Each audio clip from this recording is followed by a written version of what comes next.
Hello दोस्तों, flat wise में आप सभी का स्वागत है। आज हम पढ़ेंगे उपसर्ग। ये आपका इंपॉर्टेंट है, जनरल प्रोफिशिएंसी में आना ही है। एक क्वेश्चन या दो क्वेश्चन तो बनेंगे ही बनेंगे। So let's start. उपसर्ग का मतलब क्या होता है? ये आपका दो शब्दों से मिलकर बना है, उप जमा सर्ग। तो उप का मतलब होता है समीप और सर्ग का मतलब होता है सृष्टि करना। किसी शब्द के समीप आकर नया शब्द बनाना उपसर्ग का अर्थ होता है।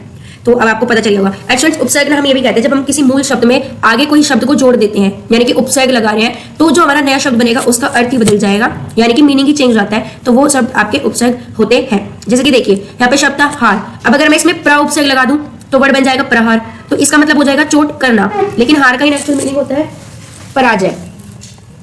और वहीं अगर मैं हार में वी लगा, वी को छोड़ने से विहार बन जाएगा, जिसका अर्थ होता है घूमना। तो हमने देखा कि जब भी हमने उपसर्ग लगाए तो शब्द का मतलब ही बदल गया, मीनिंग ही चेंज हो गया।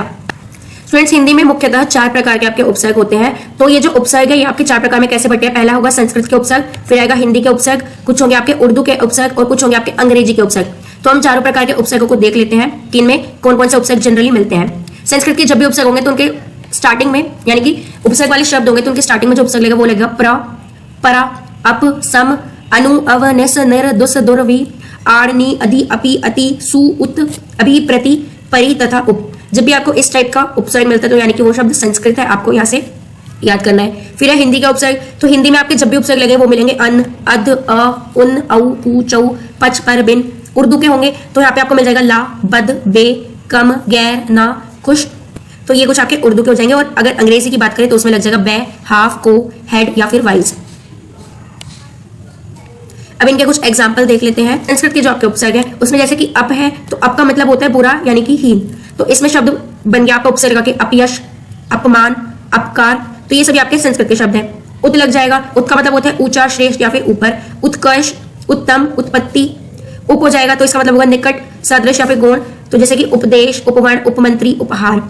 तो ये कुछ हो गए आपके संस्कृत के उपसर्ग। स्टूडेंट्स, आपको डिस्क्रिप्शन बॉक्स में ये प्रॉपर नोट्स के मिल जाएंगे। मैं वीडियो में सारे नहीं करा रही क्योंकि इनको करने बैठेंगे तो टाइम लग जाएगा, लेकिन आप एक बार मस्ट है कि सभी उपसर्गों को जरूर पढ़ना, क्योंकि कई बार हमसे मूल शब्द पूछे जाता है और उपसर्ग पूछ रहे थे कि इसमें कौन सा उपसर्ग लगा है, फिर हम नहीं बता पाते। अगर हमने पढ़ा होगा तो हम बता पाएंगे। तो कम से कम एक बार रीडिंग जरूर देनी है नोट्स में से।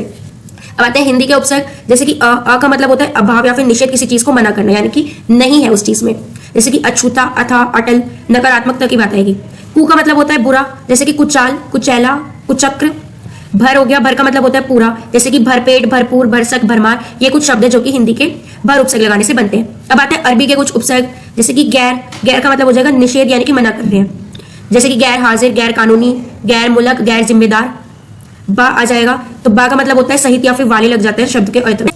बकायदा, बा इज्जत, बा अदब, बारुसुख। तो ये सभी आपके अरबी फारसी के उपसर्ग है। अब लास्ट आता है आपका अंग्रेजी के उपसर्ग। जैसे कि अगर डिप्टी, वाइस, तो इसमें आपके शब्द बन जाएंगे deputy collector, deputy registrar, deputy minister. General लग जाता है, यानी कि मतलब प्रधान, तो इसमें उपसर्ग बन जाएगा जनरल मैनेजर, जनरल सेक्रेटरी। तो ये सब आपके कुछ शब्द हैं। तो नोट्स में प्रॉपर आपको मिल जाएंगे, डिस्क्रिप्शन बॉक्स में लिंक है। तो यहाँ पे आपको सभी प्रकार के उपसर्ग के प्रॉपर नोट्स मिल जाएंगे। एंड एक बार इनको जरूर पढ़ना है। ये लूसेंट से प्रॉपर उठाया है एंड हिंदी की लूसेंट सबसे बेस्ट मानी जाती है। अगर आप यहाँ से सभी उपसर्ग, प्रत्यय, तद्भव, तत्सम शब्दों को कर लेते हो तो आपका एक भी ऐसा शब्द नहीं होगा या फिर एक भी ऐसा क्वेश्चन नहीं होगा जो कि आपके कॉम्पिटेटिव एग्जाम में पूछा जाए तो आप ना कर पाओ।